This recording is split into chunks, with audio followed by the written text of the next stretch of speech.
Hi friends, आज हम बात करने वाले हैं मास डेंसिटी यानी कि द्रव्यमान घनत्व के बारे में। ठीक है ना।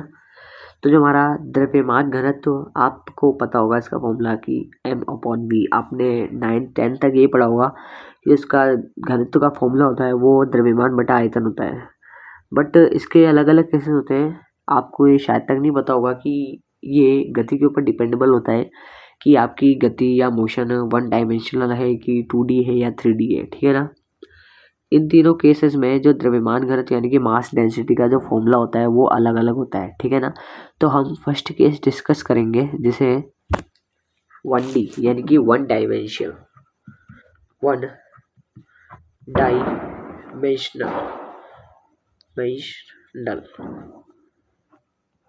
डायमेंशनल की बात करेंगे तो हमारा यहाँ पे फॉर्मूला क्या बनता है उसकी बात करेंगे।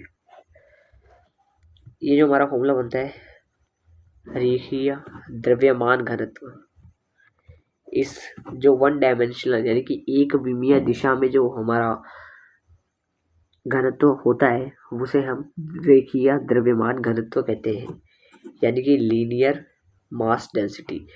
और इसे हम लैम्डा से रिप्रेजेंट करते हैं। ठीक है। उसके बाद हम इसे लैम्डा से रिप्रेजेंट करते हैं। इसका जो फॉर्मूला हमारा होता है, इसका फॉर्मूला m/l, जहाँ पे हमारा जो m होता है ये होता है मास और जो l होती है वो हमारी होती है लेंथ यानी कि लंबाई।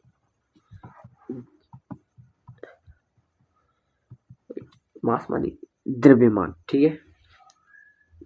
अगर आपसे कोई पूछे कि वन डायमेंशनल यानी कि एक विमीय दिशा में गति करने के लिए हमें जो घनत्व का फॉर्मूला लेना पड़ेगा उसे क्या बोलेंगे, तो lambda is equal to m/l।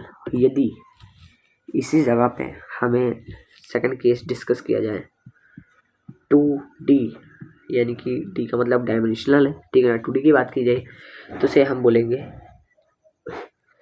इसे हम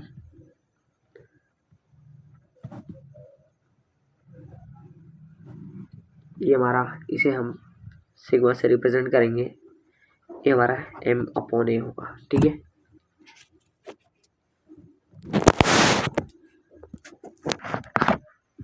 जो हमारा सेकंड वाला होता है 2D, जो हमारा द्रव्यमान घनत्व ऐसा है, इसे हम सिग्मा से रिप्रेजेंट करते हैं और इसे हम पृष्ठ द्रव्यमान घनत्व भी कहते हैं। ठीक है ना। पृष्ठ द्रव्यमान घनत्व, ओके। पृष्ठ द्रव्यमान घनत्व यानी कि सरफेस मास डेंसिटी। ओके। अगला केस हमारा आता है 3D। जो हमारा 3D होता है,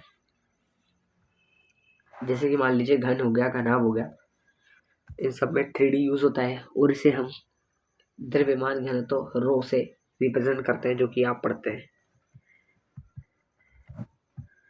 द्रव्यमान आयतन वाला घनत्व। ठीक है। इसे हम रो से प्रेजेंट करते हैं और इसका जो फॉर्मूला होता है m/v।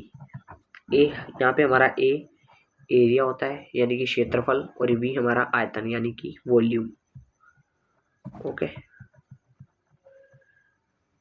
तो ये हमारे 3 केसेस होते हैं इसमें।